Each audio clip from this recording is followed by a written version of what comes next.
All right, guys, we are live. And what is going on? As always, this is the Club of the Man 1993 coming at you. It is Thursday night, and I am about to give you another special live stream, as I've definitely been trying to do these more often because of the growing fan base I have here on YouTube, and definitely people who always ask me a lot of great questions about things. So I try my best to answer them for them through these special live streams I like to do them. So tonight's live stream is a special one. I thought of it off the top of my head this week because this week was a very special fan to be a wrestling fan, especially if you are a fan of this particular wrestler. And of course, even the title, it's on Daniel Bryan. Tuesday, it was revealed on WWE.com straight away. Nowhere else I heard any rumors about this. Well, rumors of him, like, the possible Billy the matches. But straight away on WWE.com, it happened on Tuesday. I was just scrolling through my Facebook account, and I just refreshed the page. When at the top of the page was WWE sharing a link that said, Daniel Bryan has been medically cleared to compete. And at first I thought this may be a hoax because a few times I have seen, articles like that get shared, and it's a trick. You go in and you go, haha, we tricked you. I remember one time it was a trick saying that SmackDown was getting canceled and NXT was replacing it on whichever night it was at the time. It was probably still Thursday nights at the time, or Friday nights, whenever it was. But so I didn't want to fall for it. So I'm like, I now can believe it until I see it. Sure enough, I saw that. Then sure enough, my phone went off from the WWE app saying that it was true. And even ESPN said it was true. So I'm like, oh my goodness, it really is happening. So my thing was I we were somewhat expecting it because with the building going on between him, Shane McMahon, Sami Zayn, and Kevin Owens. And I thought this is definitely building up to something. But then, of course, last year when we had The Miz, constantly, tearing Bryan to shreds on Talking Smack, it didn't happen then. So I'm like, it's really tough to happen because once you announce your retirement at WWE, you're gone, especially if doctors won't clear you. Doctors wouldn't clear Edge. There's rumors that doctors may not be clearing Paige at all, and several others who retired due to severe injuries. And I really thought, Daniel Bryan may not come back. Well, at least in WWE, I had heard, stuff about him with his contract expiring this September. I heard that he may go to New Japan or even go back on the Indies and whatnot and wrestle there because everybody else was cleared except for WWE Doctors. But then Daniel Bryan went to Dr. Maroon asking to look at his case again. And who does he have to go to get cleared? And all the doctors cleared him. And, he got some action in right away on Tuesday after Sami Zayn and Kevin Owens assaulted him. And Bryan just did his normal spew with the running drop kicks and the yes kicks. I'm just like, this is the Daniel Bryan. Man, he retired 2 years ago. But you think about it, it's been almost 3 years since the last time we've seen Daniel Bryan in action. His last match was on an episode of SmackDown to WrestleMania. People think it's a match between him and Sheamus that Bryan suffered the concussion. No, it was the tag match. It was Daniel Bryan and John Cena taking on the tag team champions at the time, Tyson Kidd and Cesaro. That was Daniel Bryan's final match, well, the last match he had right now, which will not be the case, as he will be in another tag match at WrestleMania, what it looks like. And that's Daniel Bryan and Shane McMahon taking on Kevin Owens and Sami Zayn. And I completely forgot to go more in depth about my possible game plan for this idea of what his match be at WrestleMania. I forgot to mention it in my Road to WrestleMania episode 29 I did this week, which I apologize I forgot to do that. I mean, it was just uploaded today also. You can check it out if you would like. So I will definitely get into it here as well. Well, I'll talk about it before I get to what the actual spew of this video really is. So I personally think that this tag match with Daniel Bryan, Shane McMahon taking on Kevin Owens and Sami Zayn should be a tornado tag match because these guys are going to go to war. The tensions have been boiling up big time with Kevin Owens and Shane McMahon, and then Sami Zayn decided to join the Kevin Owens train, pretty much. Kevin Owens train. Wow. I meant the people who are on the same, well, not just the people because it's just Kevin Owens, but he agreeing with everything that Kevin Owens has been saying, how Sami Zayn feels that Shane McMahon has overlooked him as a star as well. So he pretty much just started siding with Kevin Owens after he saved him in this Hell in a Cell match. And then, of course, Daniel Bryan, though, for a while, was playing favoritism with Sami Zayn and Kevin Owens. And yes, they were getting constant opportunity after opportunity after opportunity. But then, Daniel admitted this week, he saw, I forgot exactly the words that Shane said that Daniel saw. Daniel was like living through his own dreams through Sami Zayn and Kevin Owens. They came from a similar path, which they did. They were definitely good friends on the indies and whatnot. And they, grew up together pretty much in the wrestling business. And there are definitely two people I know Daniel Bryan would have loved to have faced in WWE before he had to retire, which he's going to get the chance to do it in a tag match. But I think the match needs to be a tornado tag match at WrestleMania. Add some weapons in there, whatnot, because we're getting, this year's WrestleMania build has been pretty good, but we're getting a lot of the same looking matches, a lot of triple threat matches, several tag team matches. I feel like this one especially needs some type of stipulation. That's why these four have been going to war for months with each other. So why not make it a tornado tag match, in my opinion? With that being said, though, is Daniel Bryan really back on a full-time schedule? I'm not sure. I heard that he's been told he's allowed to wrestle as much as he wants to. I'm not sure if that means he'll be in any title feuds, which I think he should be also. So we'll definitely see what all goes down. But to me, this is gonna feel like a child's wish coming true. Daniel Bryan had a desire to get cleared and wrestle again. So it's obvious he's going to be going through a run this time, like he's going on his bucket list pretty much. And there's a lot of things I think need to happen because with how popular he is, literally, people, still gave Daniel Bryan, a great reaction, when he comes out, but nothing compared to the reaction that he got when he came back out and told he's going to wrestle again, because he literally brings so much energy to the show. And, it's not just his wrestling energy, but just the person he is, sharing the story about how he got back to WWE, to get clear again and the help of Brie, there's that whole story. And there's, the whole thing that Daniel Bryan stands for, the ultimate underdog who overcame all the odds with WrestleMania 30. He overcame all the odds again with all the WWE doctors telling him he can't wrestle, especially Joseph Maroon. And he proved them wrong, and he did it, and he's going to be wrestling again. Don't know how long he will be wrestling. The guy's he'll be 30. I think he turns 37 next month, I think. Daniel, Sheamus and John Cena, all they're around 40. When I'm sure AJ Styles is still going good at 40 also. I'm pretty sure Daniel Bryan is going to wrestle as long as he wants to, whether WWE is going to allow him to or not. But yeah, so I think we're definitely going to be Daniel Bryan on his bucket list pretty much in WWE for the most part. So that is why for this special live stream, I have 2 top 10 lists to share. And anybody who's in the live chat, or even watching this live stream afterwards, and would like to, leave your top 10s as well, feel free to do so as well, or even share any of your favorite memories. So far, we just had Hassan, the Mighty, my good friend. He posted something in the live chat saying he won the WWE World Title 4 times. Yes, he did. Think about it. He won when he cashed in Money in the Bank. He won at SummerSlam 2013. Then at Night of Champions 2013 was stripped of it. And then at WrestleMania 30. So 4 times there. He's a Grand Slam champion because he also had one of the tag titles, the United States and Intercontinental titles also. So Daniel Bryan, yes, is a Grand Slam champion. So my 2 top 10 lists, and they're not like the SmackDown Live top 10 list. Trust me, they're not. Actually, you know what? I should do a stream on that. My SmackDown Live top 10 list of the top 10 people who deserve opportunities on SmackDown Live. Well, to this day. Actually, maybe I'll wait till after WrestleMania to do that one because of the superstar shakeup that's most likely going to happen afterwards. You guys got to shake things up.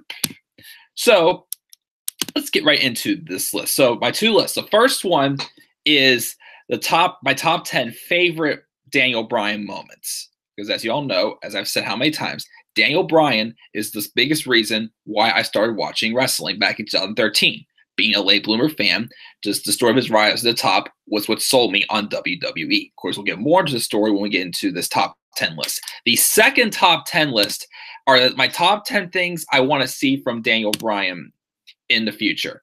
Like, it could be like matches. I tried to do not just matches, but I tried doing also, other top 10 things, like things I would like to see in there as well that he did, besides just specific specific wrestlers. These are things I like to see him, accomplish again. So without further ado, let's start with the first top 10 list, which are my top 10 favorite Daniel Bryan moments so far in his career since it has been resumed. My number 10 was his matches with CM Punk in 2012. When I first started watching wrestling, so I was a Daniel Bryan fan, I remember mentioning, geez, a good match I would like to see is Daniel Bryan versus CM Punk. And I did not know that they had a feud the previous year. And it was for the WWE title, it was Punk's feud in between his feud with Chris Jericho and John Cena and The Big Show. He feuded with Daniel Bryan. And also, he had one match with Kane at No Way Out that summer. But it was basically, about the whole. It was also helping elevate the story of AJ Lee as well as her, craziness, because AJ Lee was Daniel Bryan's girlfriend. She was one who cost him the match at WrestleMania 30. That he broke up with her, but then those things started going as AJ started smitten over both Bryan and CM Punk. It helped the AJ Lee character at least start to get on the rise as well. I know they did kind of overexpose her a little bit by the end of 2012, but it was definitely what made AJ Lee probably the most must-see diva of 2012. But the matches they had were great. It's the one-on-one matches they had at Over the Limit and at Money in the Bank, also the no disqualification match. I mean, it was more so probably a little more like, a character-driven match in there as well.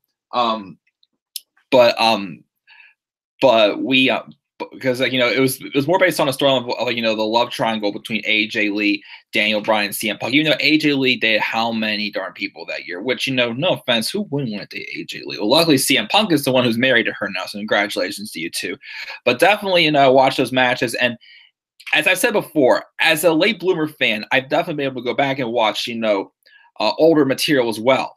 But I feel like that I don't get to appreciate some of the stuff as much, like these matches right here that were great matches, because I didn't get to witness them live. I didn't know what was going to happen. Like, watching these matches, I knew this was in the middle of CM Punk's title run. I knew he was going to win them. I mean, I know we do know they're going to win matches, but you don't get to witness them happening. You watch these matches where you think are predictable, but they could swerve you one way or the next, and be like, ooh, wow, this could be this, could be that, could be this, could be that. But now I watched this match and I was like, oh yeah, I know CM Punk's gonna win this match. So good stuff. I definitely wish I could have seen this when it happened live. So, but that's why I had to include something, because it was definitely a dream match I had for Daniel Bryan that, even though he's been cleared, still most likely won't happen. That's his matches with CM Punk. But I'll give them the match they had in 2012. The one-on-one match they had were definitely great. So that's my number 10. Number 9, his run with Team Hell No. One of the first things I remember about Daniel Bryan was that he was tag team partners with Kane. When I first started watching wrestling, and when my good friend Daniel Guys and a bunch of my other friends I just made at the beginning of college, invited me to watch some wrestling events and then just to hang out with the guys and whatnot. I noticed that there was this crazy Team Hell No. I'm like, okay, there's like a demon looking guy and a short little guy with a beard who's all energetic, running around and whatnot, just being a big mouth and whatnot. And then going back and just watching how everything got to that point, it was like, AJ Lee and Daniel Bryan obviously went their separate ways since they tried to get married, but then AJ Lee chose being the general manager instead at their wedding, and she pretty much was pushing around Daniel Bryan and saying that both him and Kane, who was also a former lover of AJ Lee, need anger management classes, and the anger management classes, were just definitely very entertaining to watch. And this is like the beginning also, not just that, but the rise of Daniel Bryan becoming the main eventer he was, especially after the 18-second loss he had at WrestleMania 28, which is what made him, start from the bottom and work his way all the way back up to the top. But the crowd was fully behind Daniel Bryan because they believed him. Plus, also people who have seen Daniel Bryan on the Indies knew of him as well. Let me just answer this text message really quick.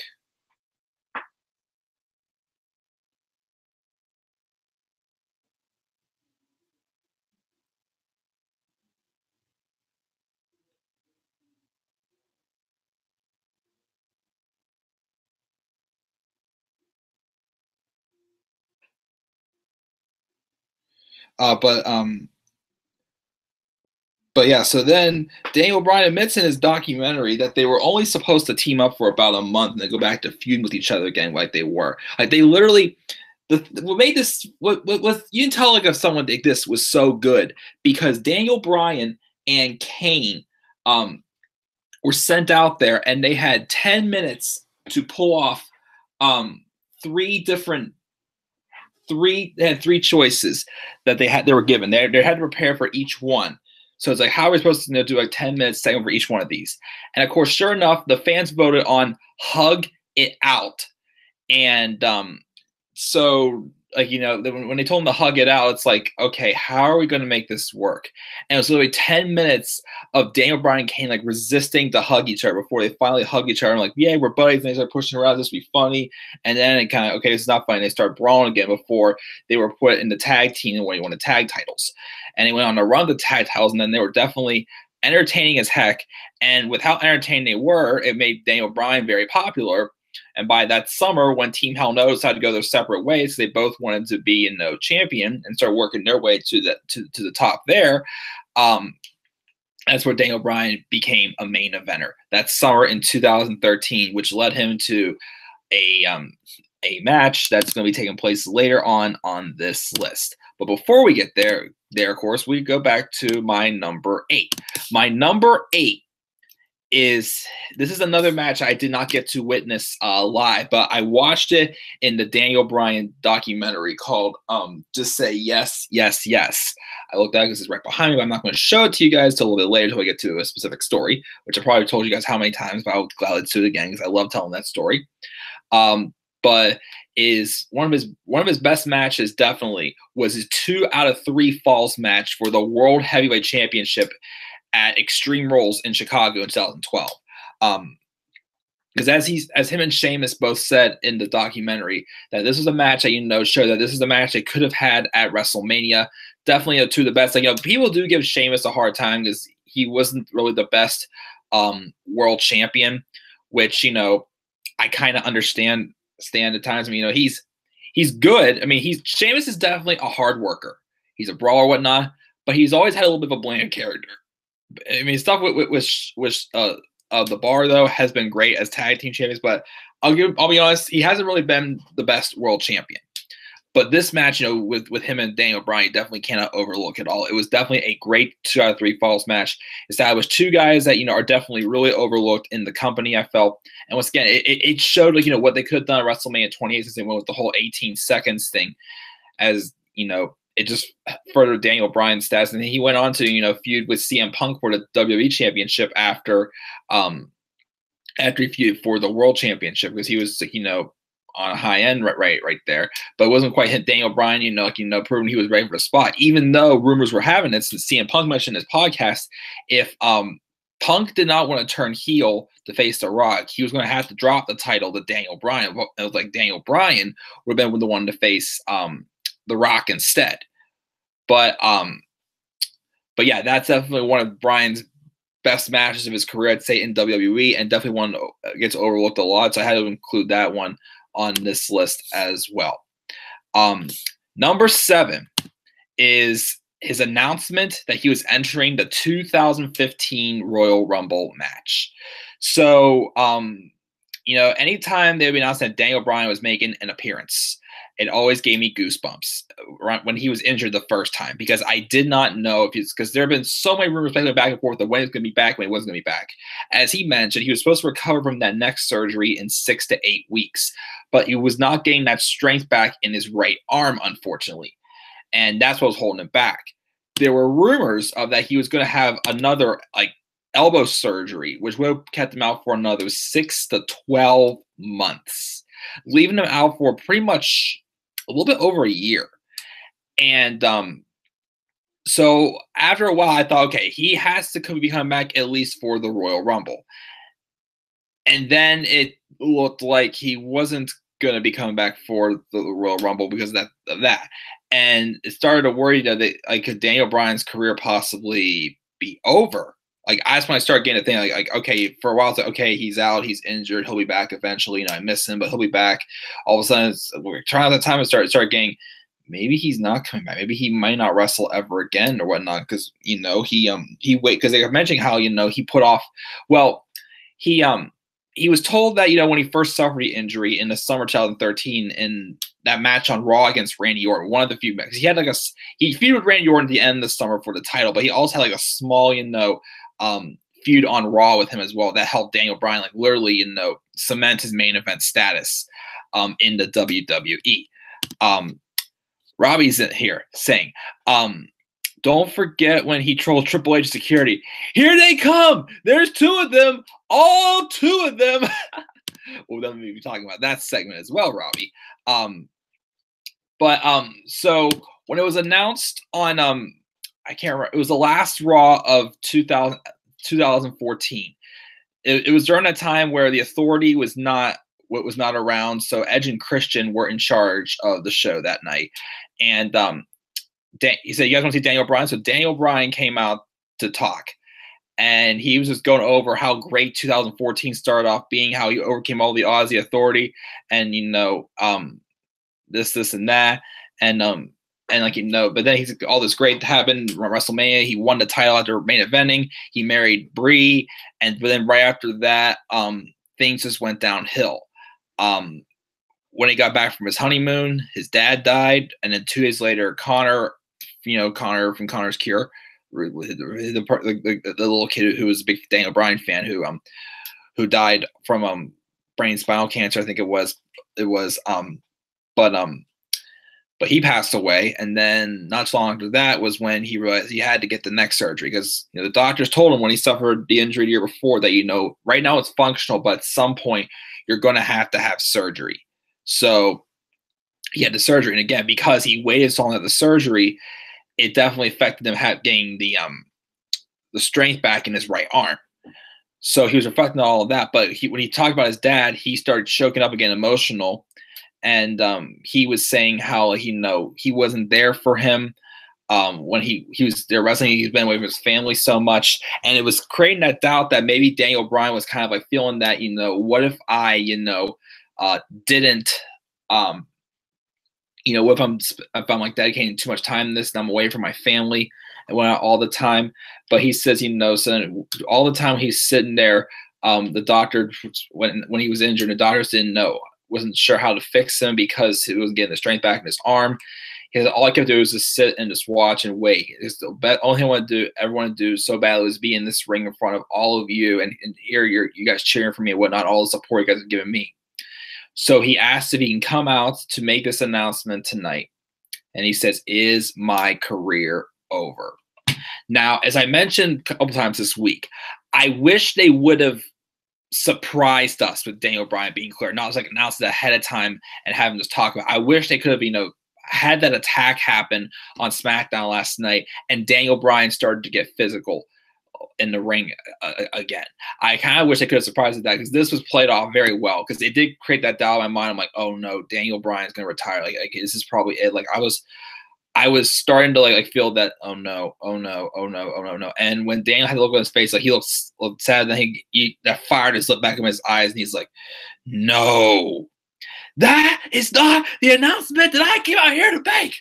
I am ready to fight. I am ready to compete. Lost my voice. To compete. And will I be in the 2015 Royal Rumble? Yes. Yes. Yes. I'm holding the microphone in his hand. Sorry, guys. My voice is get water. And I was excited. I was up as soon as he said that no to his career ending, I'm like, what? And as he's slowly standing on the side, he's ready to fight, he's ready to get back in the ring, and he says, "What, be in a Rumble?" I'm slowly saying, I'm like, come on. And as he starts chanting yes, I'm just like, yes! I was chanting yes with everybody else there that night. So definitely a well-played surprise. Daniel Bryan making it official. He is going to be in the 2015 Royal Rumble match, even though we don't know what happened in that Royal Rumble match. We're not going to talk about that, though, because that was nasty. Let's see here. Robbie said, of course, Mike, one of my recent favorite Daniel Bryan moments is his response to Chad Gable's, "You're a genius, Chad. That's why I like you." Definitely one of my favorites also. Remember when he briefly shaved Bad News Barrett in 2013? Yes, definitely.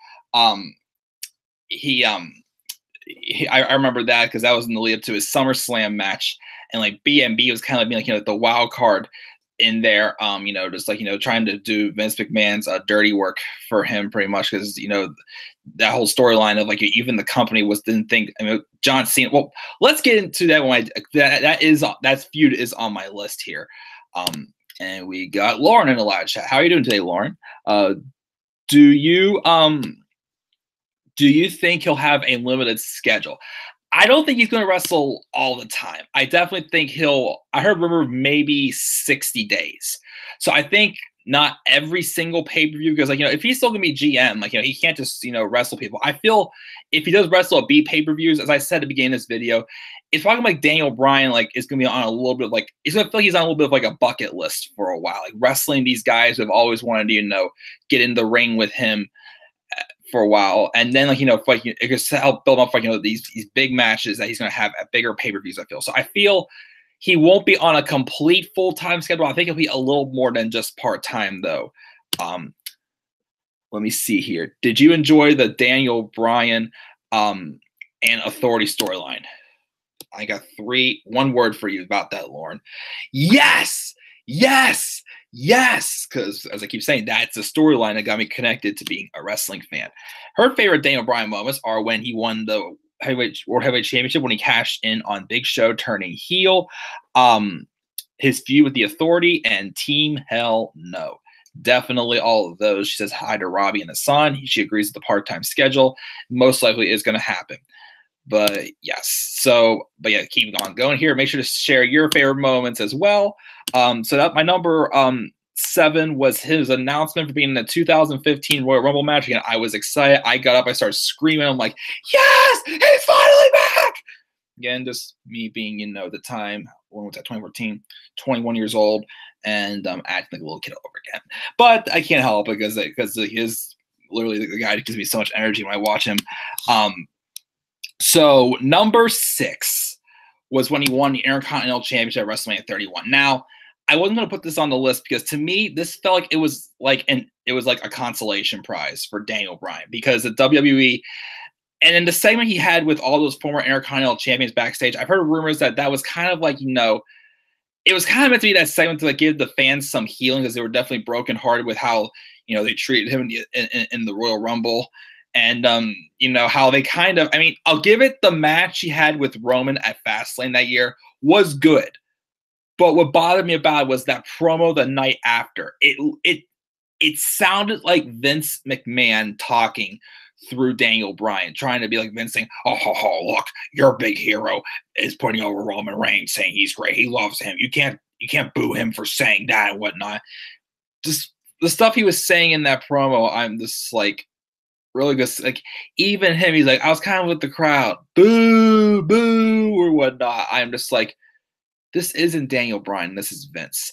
But they put him in that Intercontinental Championship ladder match. And Bryan also mentioned that was the only title he had never won yet, as, the door to him getting to the main event of WrestleMania that year closed. So another door opened. So he was in that ladder match. I was surprised that they'll put him in a match like that. So, so quickly because of him just coming back from a neck injury. But he had a great performance there, because for a while I heard rumors of maybe him fighting Sheamus again, which I'm like, ugh. But then I remember hearing he may fight Dolph Ziggler. So I'm like, sure, I don't mind seeing that match.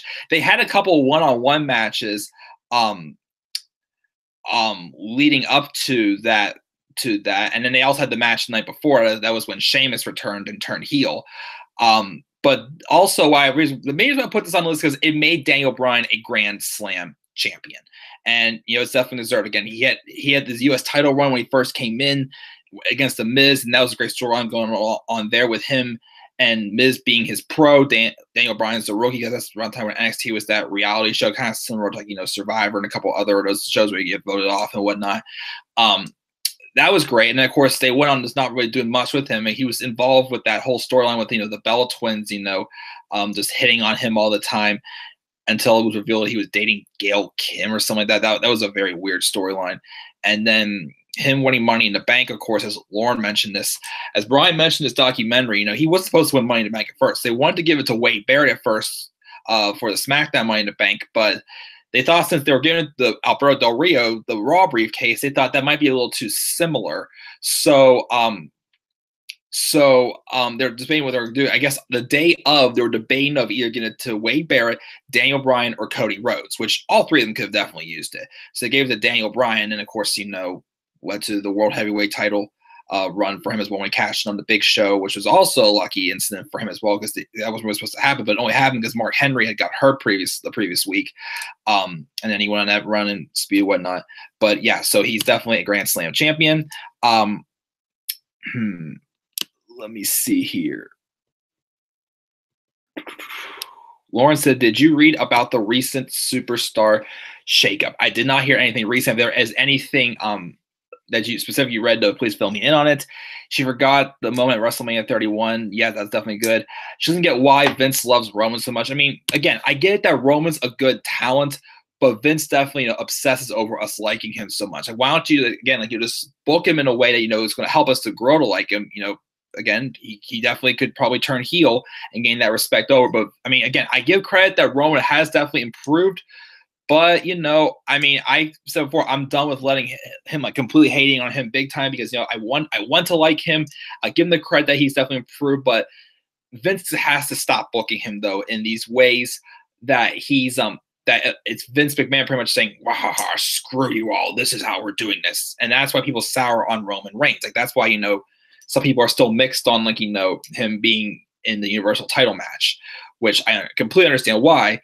My point is, I just want the title on just a full timer, and I give it that this. I appreciate this feud so far has definitely have a better build than what WrestleMania 31. So yeah, do you think Daniel will ever turn heel again? I think it could happen, but the crowd's way too hot for him right now. I still feel that if they do turn him, I'm not going to be fully against it. But my goodness, the crowd loves this guy way too much. I feel he would not be like, the only reason why you would turn someone like that popular heel is if it's like the position that AJ Styles did. AJ Styles needed that heel turn because he needed that work. I mean, AJ was great, but he had to work on character and his mic skills, and that helped him. I mean, AJ was still being treated like a babyface by the crowd. But I feel like at this point, Daniel Bryan has like all the possibilities lined up for him, where he's a face or a heel. So I still feel for now, keep him a babyface, but maybe sometime day down the line, when things start to die down a little bit, his popularity definitely goes down, and someone else that kind of surpasses him, then yeah, turn him heel. I think it'd be too hard to boo him at this point. The match at WrestleMania 31 was how he got his neck injury. I thought with WrestleMania 31, I thought he suffered the concussion in that match against Sheamus, though. The first SmackDown at WrestleMania. I'm not sure as well, but he could have suffered something at WrestleMania 31. The neck injury I thought he suffered from that match at Randy Orton in June of 2013 when he did that suicide dive, I think it was, that he mentioned. I'm not sure though. AJ Styles versus Daniel Bryan, book it, yes. Did you like when Daniel Bryan was in the Nexus? I did not really see too much of. I mean, the only thing I didn't really watch much of that part of NXT at all. But I mean, I did see the Nexus beatdown, but that was the only one he took part in because he got fired in there. So I can't really quite answer that question. Do you think Triple H was? Do you think H was better? Or I'm sorry, do you think he was better on SmackDown Live or Raw as a performer? I think SmackDown Live. I definitely got to agree with that as well. But I mean, I'm let me see here. Well, because he was mainly on SmackDown Live. I think also like when he was around in WWE, because times he was on Raw was when the brands weren't split. So I definitely have to say his work on SmackDown probably had to be his best, because that's when he had his world title run also. Well, actually no, it was because the brands were put back together in 2011. So definitely probably SmackDown Live. Definitely, I'd say. I'm going to post videos of my favorite things on my channel. Sure, I will definitely check them out. I think Daniel will only wrestle at pay-per-views. Yeah, most likely also. I think that's going to happen also. If he was a if he does wrestle on like a non-pay-per-view, like on a SmackDown or Raw, it would definitely be probably for a special occasion or whatnot. Kind of like how it was whenever Triple H wrestled Dolph Ziggler on Raw before WrestleMania 32, which, newsflash again, I was at the show that night. That was a really good match between those two.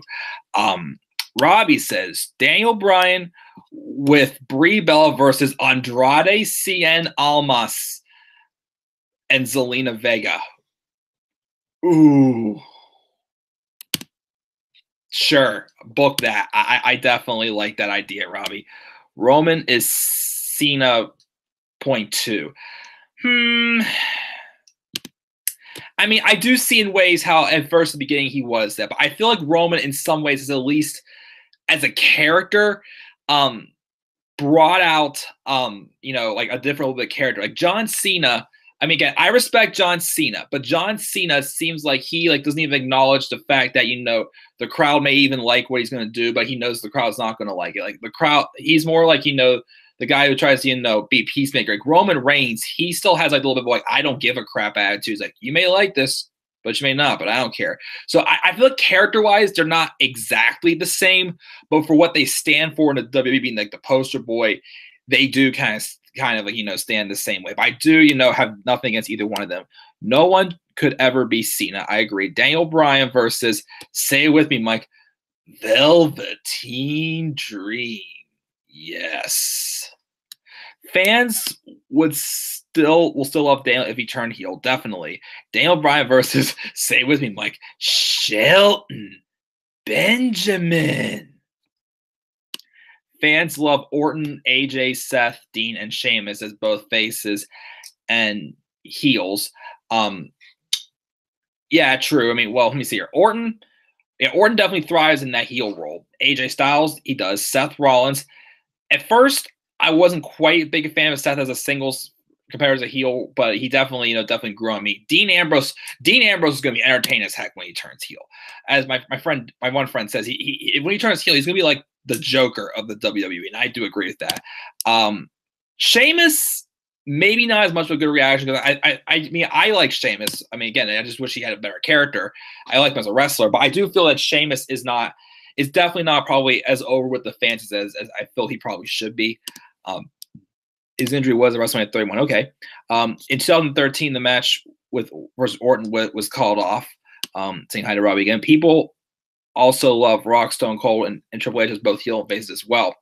And also the biggest thing about them too, because they thrive in those roles as well. So I mean, maybe Daniel Bryan can make a heel role work. I mean, I have to wait and see, but I feel like they should keep him as as a baby face for now.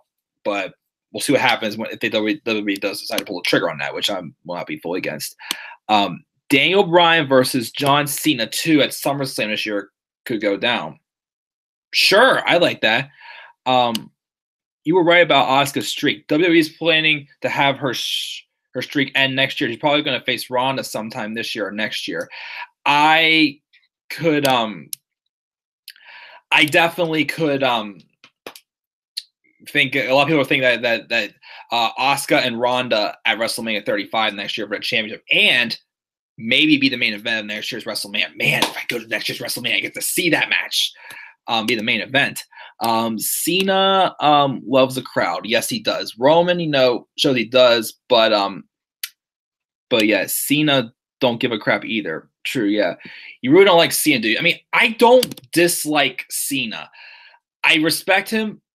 I mean, I definitely do think he's definitely a good he's definitely a good wrestler, not the best. And he's definitely cuts the great promos, but he's not one of the favorites. But there are times where I understand why people like, okay, I get why people can't stand him, but I just think he does good work. But there are definitely times I was like, come on, why did he have to do that? Whatnot. Just my honest opinion. But I'm fine with anybody who likes Cena. But Cena is not my least favorite, but he's not one of my favorites either. Let me see here. Daniel Bryan versus Pete Dunne. Yes. Daniel Bryan versus Tyler Bate. Yes. Daniel Bryan versus Cedric Alexander. Robbie, you're taking all these off my these ones off my list. Did you like Daniel Bryan's feud with Orton or Cena better? For me, it's equal. Well, let me think here. The Daniel Bryan versus John Cena one was definitely like him giving the shot at the opportunity. And then I feel like, him and Orton was him this playing off of that, this whole storyline with how the company didn't really want Daniel Bryan to be, the face of the company, but Triple H was showing that he did believe it could happen. He wasn't playing like complete favorites with Daniel Bryan, but he showed that he did believe in Daniel Bryan. And then he turned on him, and it built that storyline of like all the odds being stacked against him. And it still crashed that the WWE did not want to, go with that story for WrestleMania. That would have been terrible. Roderick Strong, yes. The Daniel shouldn't face NXT stars at all, Robbie. I mean, there's some I wouldn't mind him seeing, honestly. So there's definitely some. Adam Cole, baby, yes. Daniel Bryan versus Drew McIntyre. Oh, my cat's in the room. I didn't notice he was in there. Must have been hiding underneath my bed. Let me let him out 1 second. I didn't notice you were in here. You went out? Here, go ahead. Sorry about that, guys. I just want to let him out. But keep the stuff in the live chat going. I want to get to the next one on my list here because we're talking about the Intercontinental Champion. But actually, okay, here's where we get to it. My number 5 is Daniel Bryan beating John Cena clean at SummerSlam 2013. Again, that feud was being built up based off of 1 second.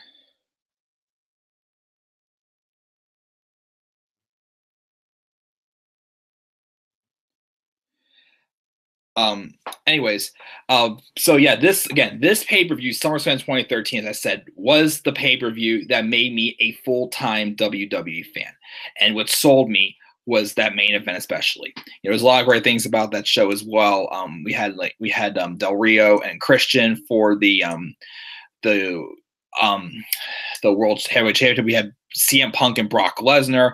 We had a couple other odds and ends in there, and we had this match. As I said before, with the whole thing with John Cena was allowed to pick his opponent for his match at SummerSlam. Rumors have it apparently they wanted to do this match at Money in the Bank, but apparently they said this match is too good to happen at Money in the Bank. It has to happen at SummerSlam. So John Cena selected Daniel Bryan because he went with what the crowd wants, and it was being built up as people were like, we don't think Daniel Bryan's the one. I said before, Triple H was the one who was like still saying, hey, I still believe he could be the face of the WWE. He wasn't showing complete favoritism towards Daniel Bryan, but he was at least showing that he believed that he was talented enough, and that's why he eventually stepped in front of Brad Max trying to screw up Daniel Bryan, beat a special guest referee, and Triple H, then says, I think you're looking at me as being impartial or whatnot. And then this match happened, and then the match they had was just unreal. Just them bringing out the best in each other in there, and calling John Cena a parody and whatnot. All that stuff was just great. The promos they cut, also, and of course, the segment with they're like, okay, we're gonna try and make you look like a true champion. Wade Barrett was kind of doing like Vince's dirty work in the process as well. Daniel Bryan, he tried to shave Daniel Bryan's beard, but he reversed it and he shaved off parts of Wade Barrett's. Poor Wade, he definitely deserves so much better. But anyways, and then the match happened and Daniel Bryan won clean. Afterwards, Randy Orton came out with a Money in the Bank contract.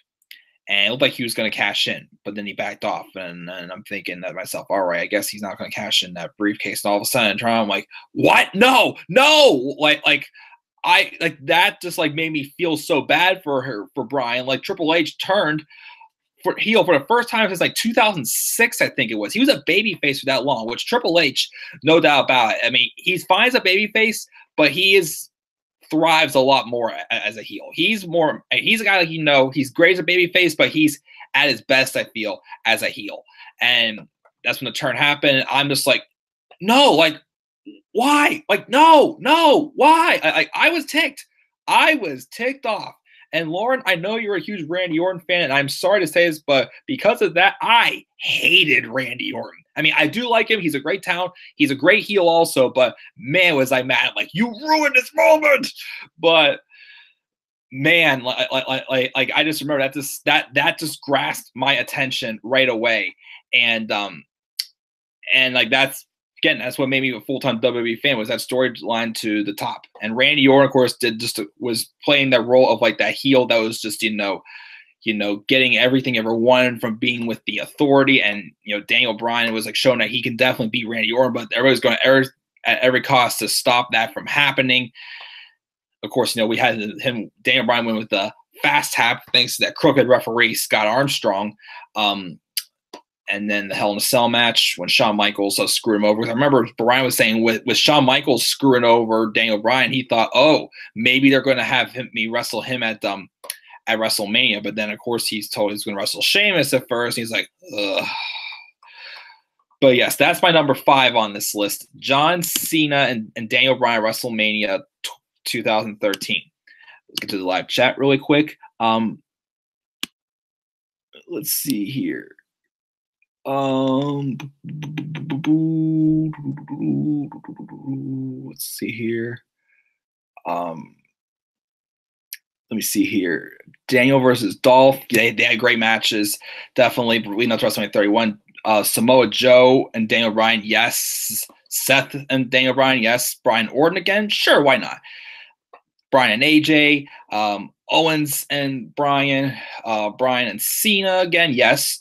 Bryan and Shinsuke. That's the biggest one you see. Yeah, Robbie, why were you ignoring Lauren? Aw, precious kid. You have one as well. Really? That's awesome.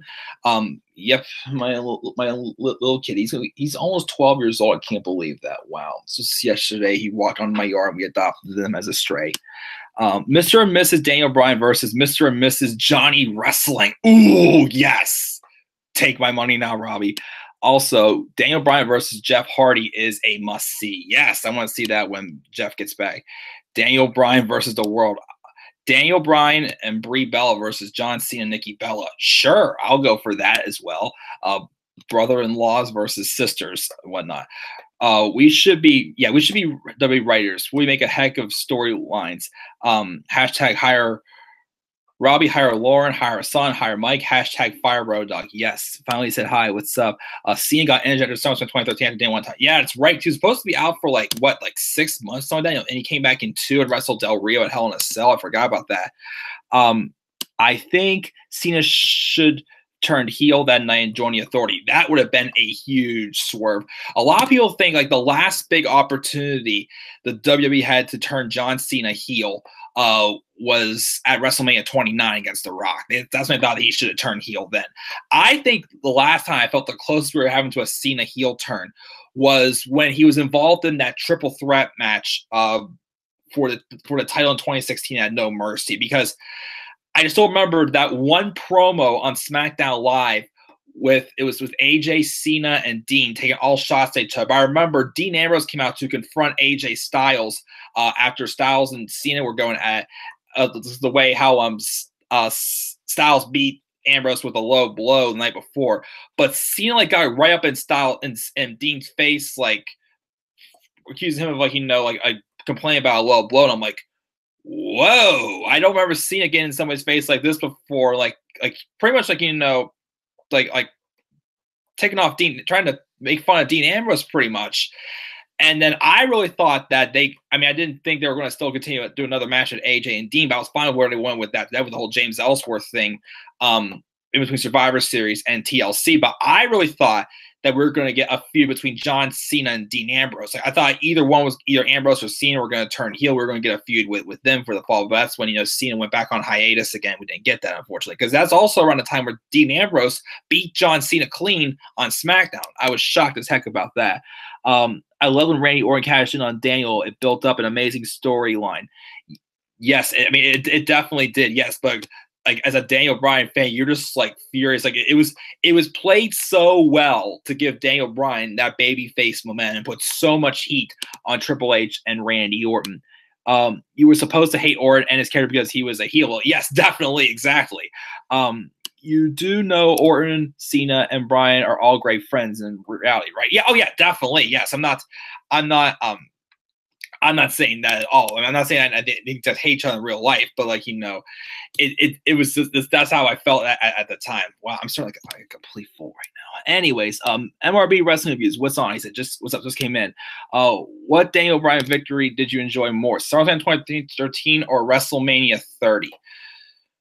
She liked SummerSlam 2013 more. True. I still got to go with WrestleMania 30 because, I mean, I get it. It was probably a lot more predictable than SummerSlam 2013. I definitely believe that.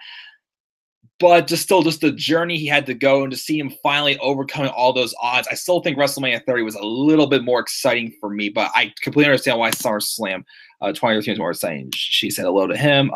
Closest to Cena heel turn was in 2011 and 2016. Sorry, 2012. When in 2012 was what was that? I'm just curious. Dean will turn upon his return and turn on Seth. Yes, definitely. Hey, Lauren. WrestleMania 30 should have been Triple H versus Orton versus Batista, to be honest. You really think that? I just nothing wrong. I just want an opinion on that as well. Daniel Bryan winning at WrestleMania 30, and Daniel should have faced the winner at Extreme Rules.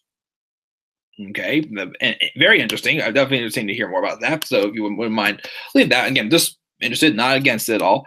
But anyways, continuing on.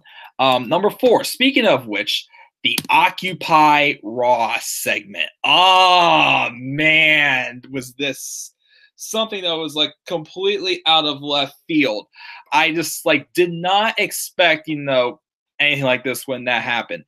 Again, like what made the whole thing even more special was, without the fans giving Bryan the popularity that we gave that we were giving to him, the WWE would not have gotten given Daniel Bryan that spot after CM Punk quit. Because CM Punk quitting was when they was like, okay, we need someone to face Triple H, but then how on earth were you going to have this Orton and Batista match go on last if nobody likes either one of them?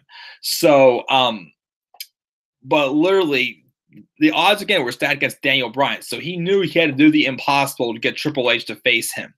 He pushed him off the edge by filling the entire ring with fans wearing this T-shirt that I'm wearing. This is the first ever WWE T-shirt I purchased, by the way. Literally, they were trying to take the security guards. Like Robbie was saying in the live chat, like, there's two of them, but there's so many of us, pretty much. And for saying, you guys have no chance. He just pushed him off the edge, and finally he pushed Triple H across the line. He's like, you want to fight me at WrestleMania? Fine, you got it. And at first it was Daniel Bryan just saying, if I win, if I beat you at WrestleMania, I get added to the championship match. That way it's going to be a triple threat. He's like, fine, you get it. And at first it was only going to be a triple threat if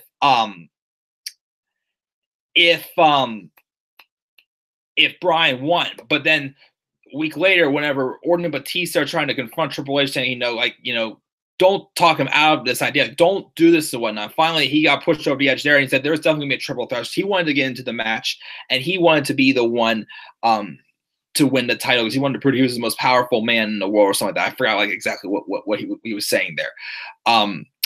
But yeah, mentioning how Lauren thought it should have been Triple H, Batista, and Orton at WrestleMania 30, which again, totally fine with that. I honestly wouldn't mind seeing that match. I don't know if we ever have gotten a triple threat match though between all 3 members of Evolution, but that would actually be a match I would not mind seeing.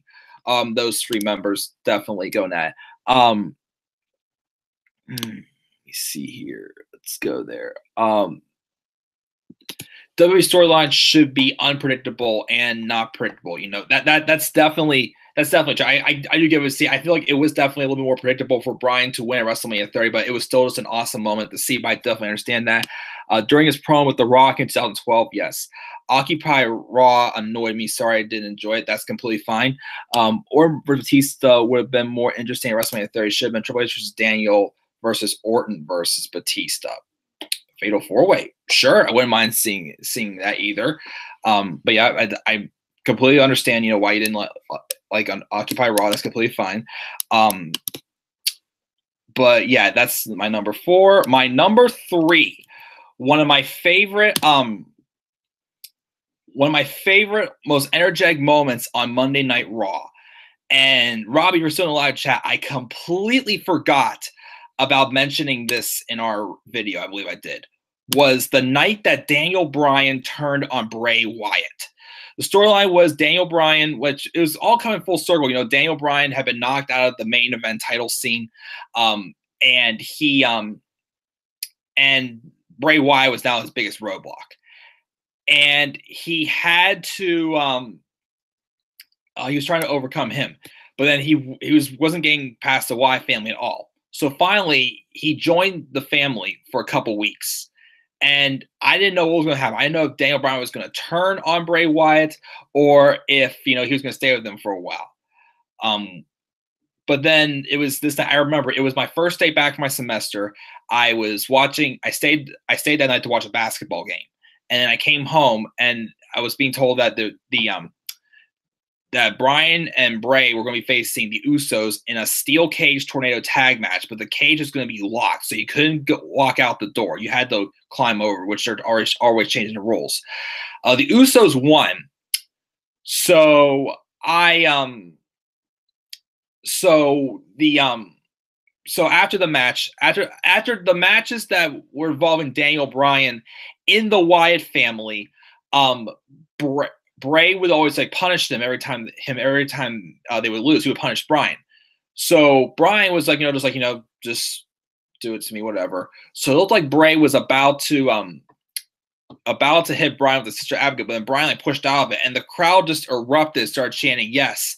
And then Bray was like, "Oh, really? You're trying to do that to me now?" And he's like, "You're not gonna do this to me, Bryan. You want to hug me? Come on, bring it to me, big man. Bring it to me, Bryan. Come on. And then he gets up and calls Bryan a coward and then runs him to attack him. And then Bryan pushes him out of the way. And the crowd just goes nuts as Daniel Bryan literally started to beat the ever-living crap out of Bray Wyatt, doing all his yes kicks and his drop kicks and whatnot. He shed off the Wyatt skin. And as I said before, the cage was locked. You could not open up the door to get in. So Harper and Rowan were outside trying to open up the cage and climbing up and get in. So Bryan knocked them off by shoving Bray into each side of the cage.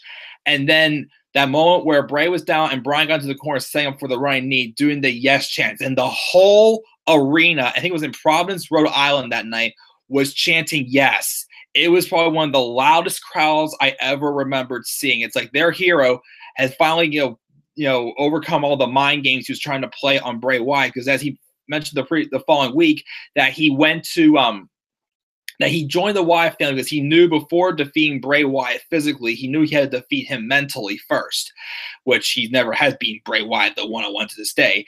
And then he hit the running knee on Daniel Bryan hit the running knee on Bray Wyatt, and he got on top of the cage, started chanting yes.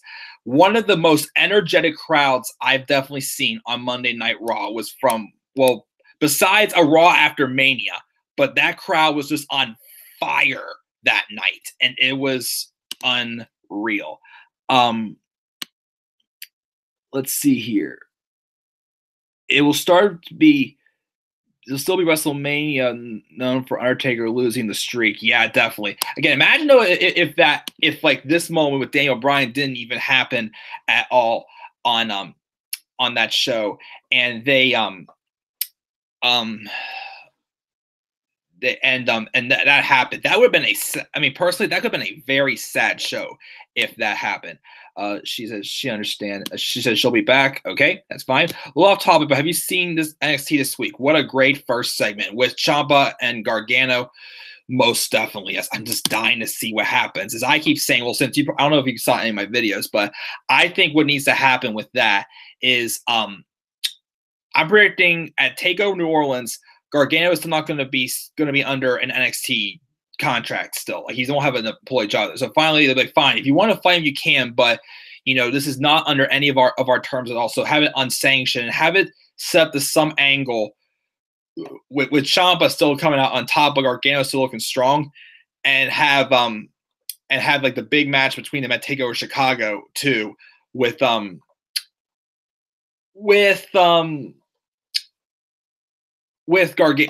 Gargano winning there, because that's where the turn happened. 1 second.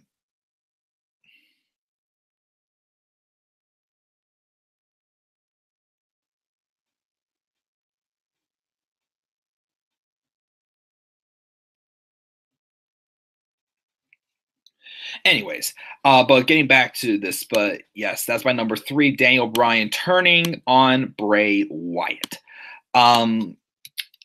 My number 2, I probably mentioned this story already in several of my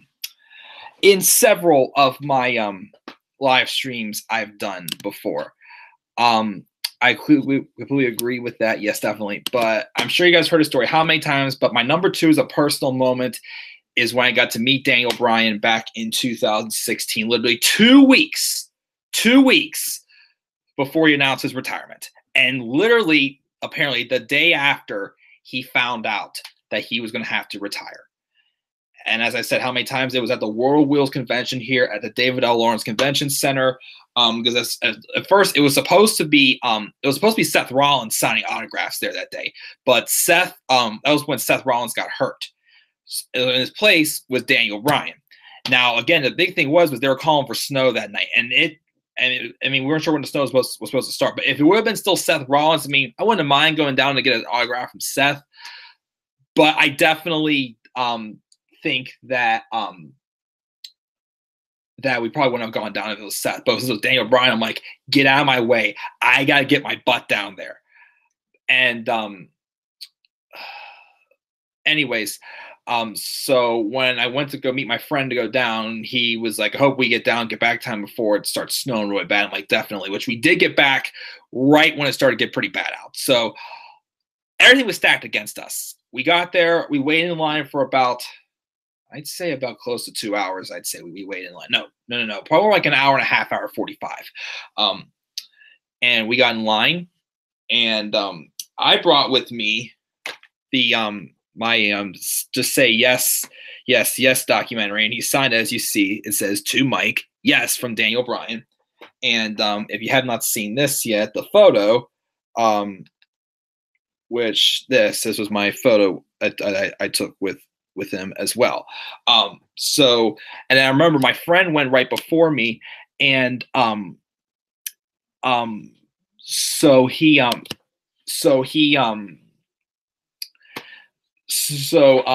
yeah, I remember my friend went before me, and he literally was saying, yeah, the WWE needs to clear you. Needs to clear you. They really need you. And Brian was like, yeah, or something like that. But once again, we didn't know, but the day before he found out he had to retire.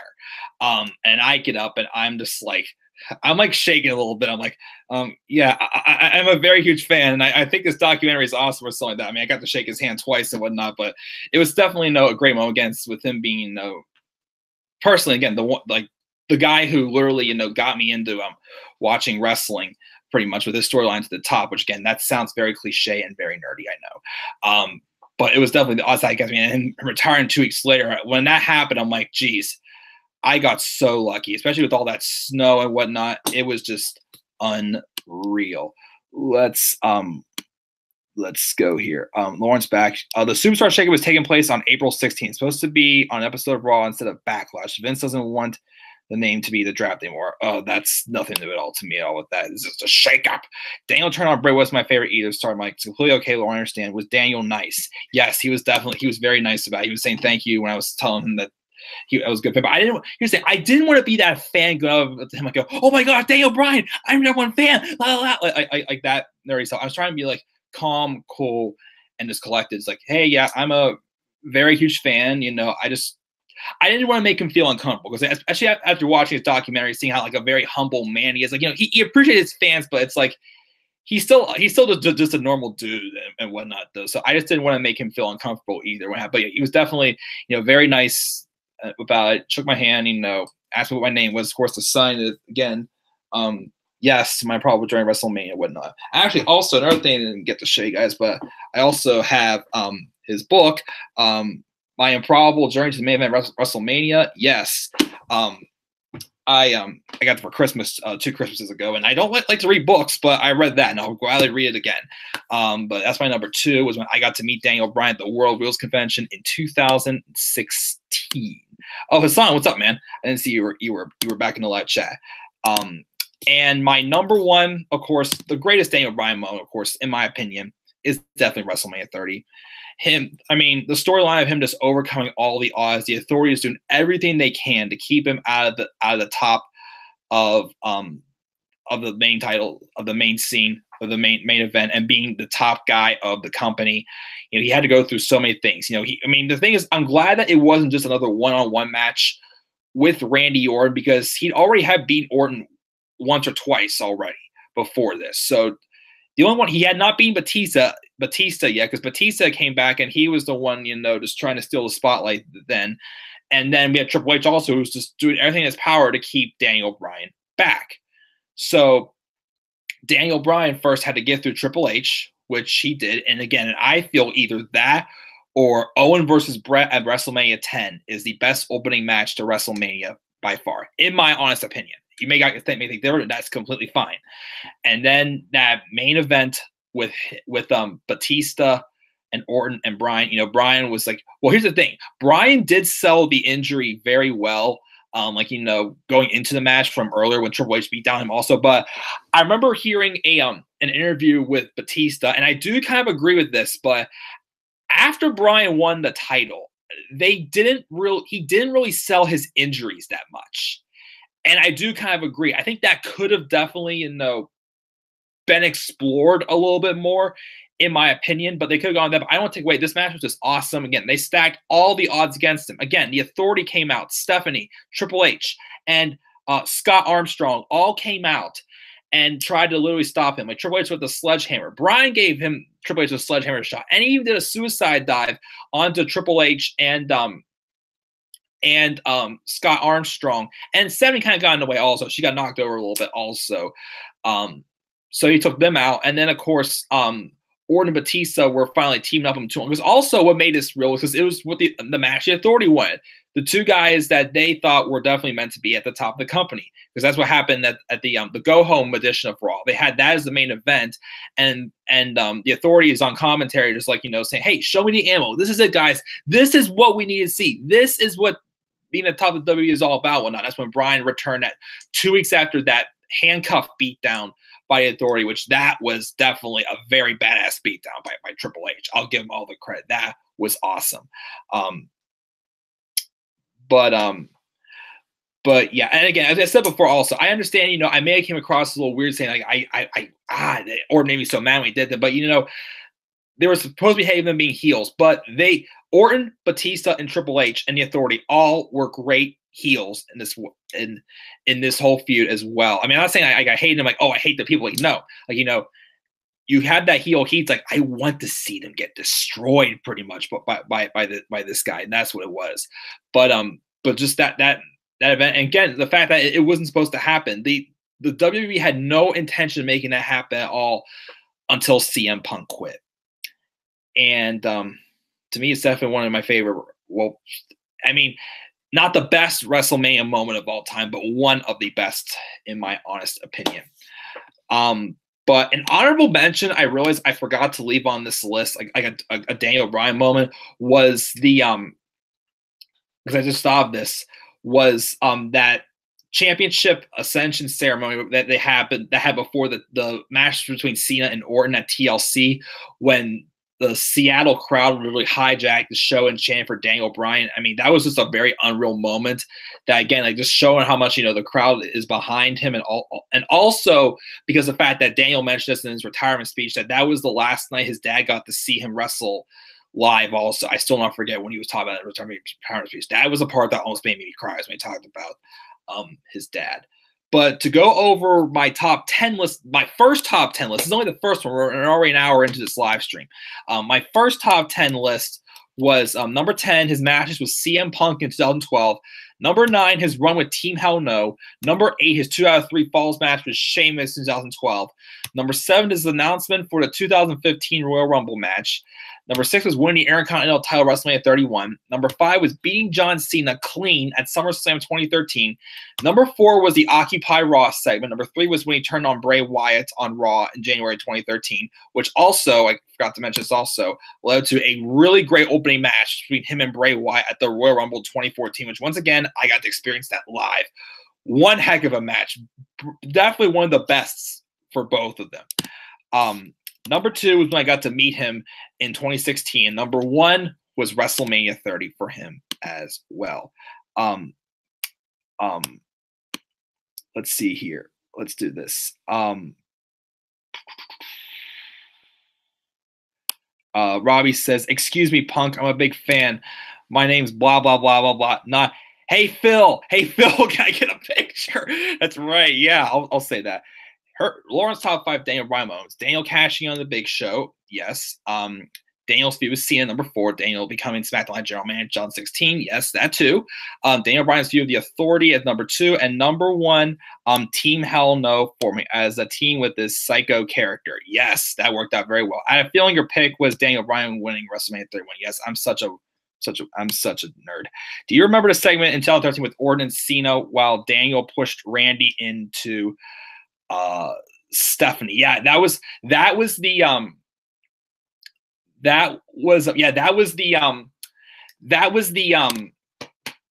same a segment that I was referring to when the crowd kind of hijacked that championship ascension ceremony, because afterwards Cena and Orton brawl and are trying to break it up, because that's when CM Punk tried to Orton pushed Punk and Punk was trying to attack Orton. And then Triple H pulled him out of the way, and that's where they're trying to build up the tension between Punk and the Authority for him to face Triple H at WrestleMania. And Punk punched Triple H, and HBK did the sweet chin music on Punk, and then Daniel Bryan got revenge on HBK with the running knee, and then Orton tried to get him, but then when he went to RKO, he pushed. Or I completely forgot about to mention that, Lauren. Orton pushed Orton into Stephanie, and Stephanie got knocked down, and Triple H with the pedigree, which he forgave him the following episode of SmackDown anyways. But yes, I completely forgot about that. Definitely, she loved that. That was awesome. Thank you for posting your faves. I'll see you in the next video. Sweet dreams. You too, Lauren. Thank you for tuning in live. And again, I apologize if I offended you at all with that Randy Orton stuff I said before. Again, I like Randy Orton, but the character at the time, I'm just like, he ruined a moment. But again, Randy Orton is definitely one of the best of all time. And yes, I know definitely these guys are good friends in real life, of course, but this is like, just to show, I'm like, I wanted to see Daniel Bryan just get back at him right now, the revenge. But yes, thank you as always for tuning in to these live streams. I'll continue on, as you're going to miss the second half of the video, but that's completely fine. But the second half of this video, I want to talk about the top 10 things I want to see Daniel Bryan do now that he's back. Which I didn't want to do all matches. It could be just like a segment, or just like, a little reunion, whatnot. Any of those. Anything new on my phone? I need to exit out my Facebook account. 1 second.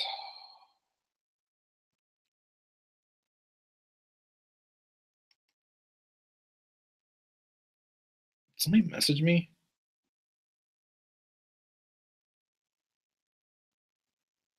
Oh, that's why. Anyways, getting back to my lists. So my number 10. So I'm sorry. My second top 10 list is what I want to see with Daniel Bryan back now. My number 10 is I wouldn't mind seeing, even if it's just for one match, a Team Hell No reunion just for the heck of it. As I said before, this run for Daniel Bryan, he's not going to be a full-time wrestler. I heard maybe he'll be wrestling 60 days out of the year, which I think is reasonable for him, and still playing the role of GM. I think like this is going to be like a bucket list run for Daniel Bryan in WWE, just like getting to wrestle these guys that he didn't think he was going to be able to wrestle. So I think it would be cool, even if it's just for one match, to see him and Kane be Team Hell No again. The team that Daniel Bryan wanted to be called Team Friendship because he feared that, like, why would we say Hell No? Because they're supposed to be an example to the little kids and whatnot. Like, I'm sure you don't want to see a little 7-year-old kid walk around with a Hell No shirt on. So, so my number 10 is Team Hell No reunion. Robbie, Daniel Bryan versus Chuck freaking Norris, beard versus beard. I wouldn't even thought of that, but yes, definitely. I definitely would have. That definitely would be interesting. Daniel Bryan and Chuck Norris. But that's my number 10. My number 9. I remember when Daniel Bryan mentioned in the documentary when he came back of things he wants to do when he gets back. I remember he said something like, "Oh, I'd like to wrestle like a 3-hour match or something like that," which I'm like, that could be impossible unless if he wrestles like a whole gauntlet match or something that we just got recently. But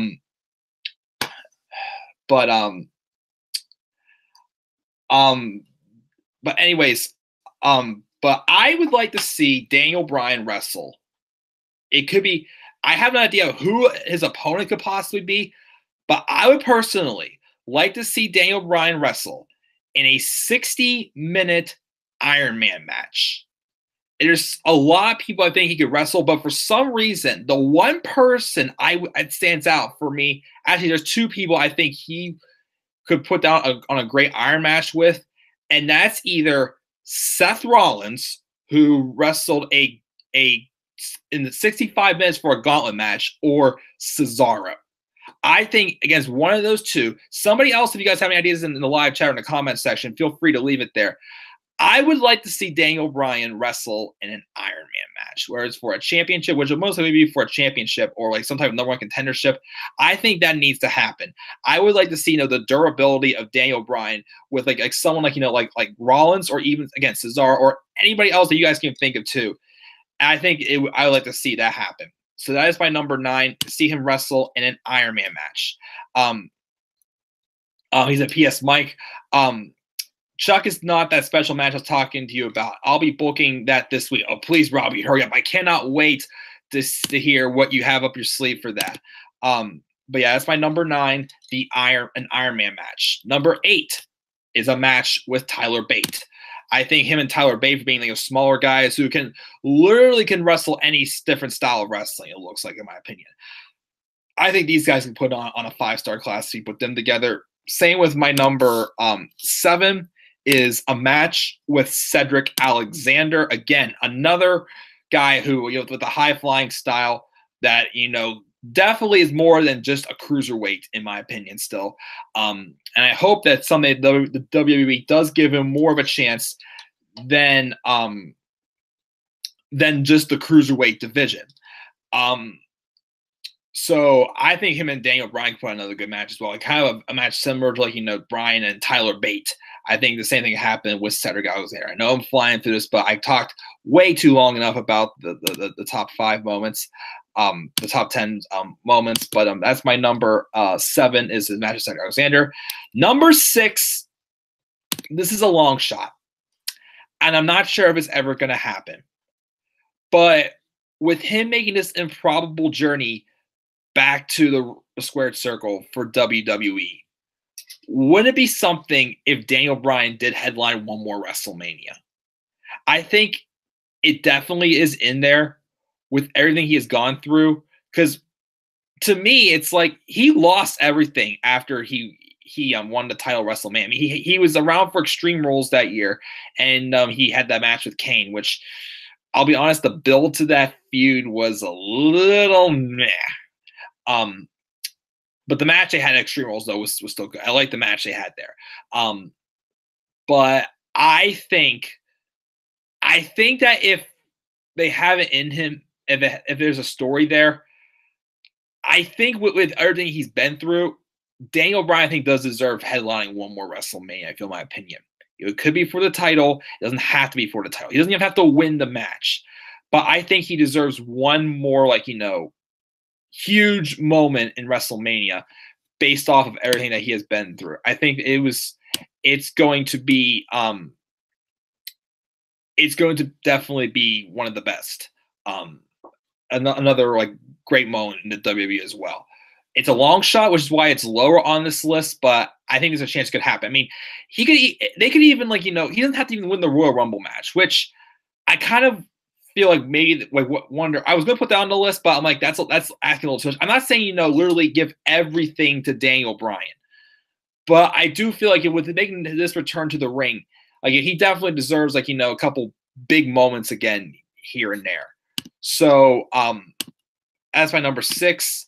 Number 5 is a match I think has been long awaited to happen with him, and that's with The Miz.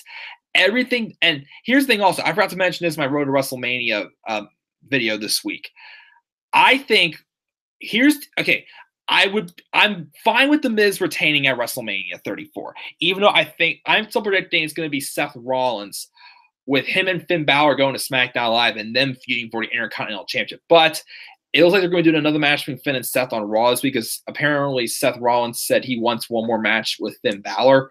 So, I mean, I think I still am predicting I would like to see maybe a Finn Balor heel turn because, Finn probably at this point getting frustrated because I think either him or Rollins is going to win the Intercontinental title.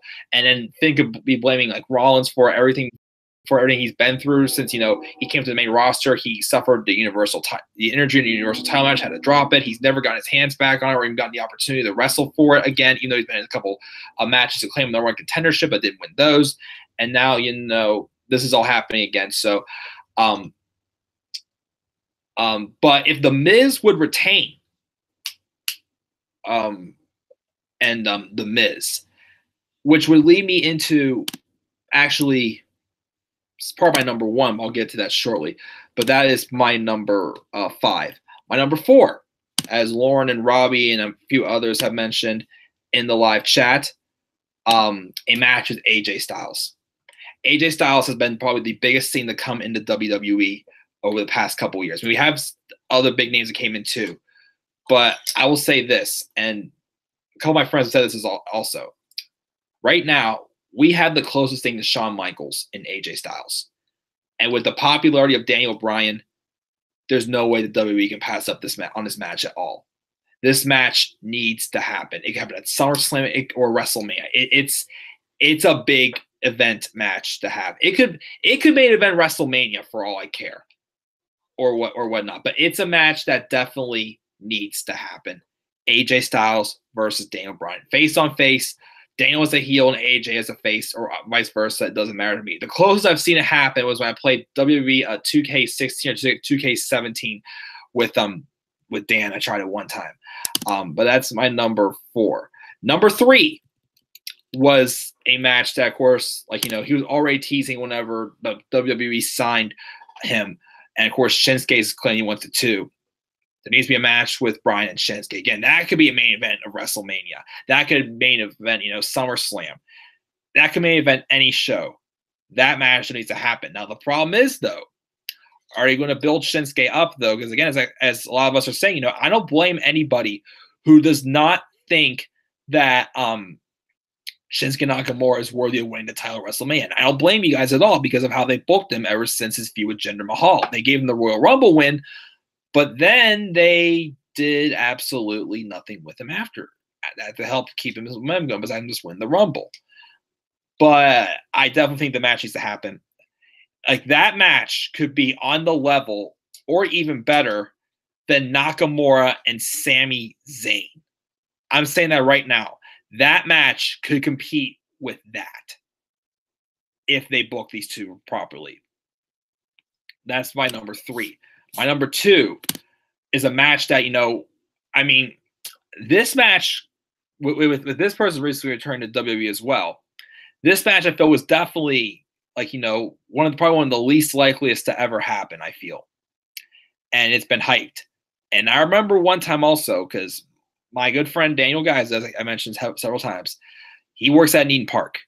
And one day Kurt was there, and he got talking with Kurt. And Kurt told and Dan even said something to him that I like to see you work a match with Daniel Bryan if you went back to WWE. This is before Kurt went back to WWE. And Angle said definitely. And Angle tweeted the idea of him and Bryan at WrestleMania 35 after Bryan was cleared to compete.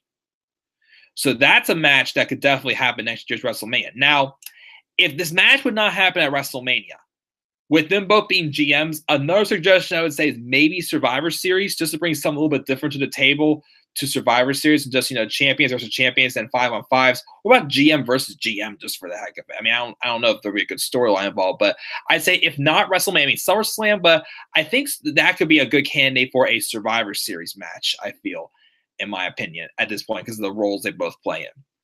But like it could even be like a feud over the rights to a certain superstar, like if someone, like if Aleister Black would come up later this year, and they want to they are not sure who to want it. They want to where's Brandy's going to go to, and they're fighting over the winner of the match. That brand gets Aleister Black or something like that.